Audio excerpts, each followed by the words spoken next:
Hello guys, in today's video I'm going to show you how to fix Steam game crashes by verifying game files. Let's begin.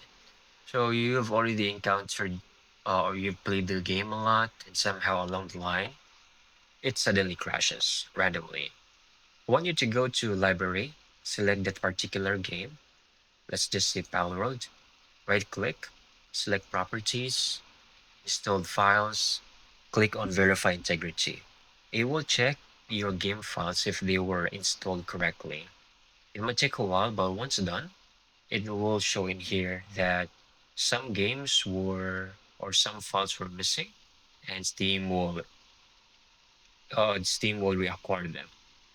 It will show in here on how long it might take. It might take depending on the game itself, like how huge the game file is.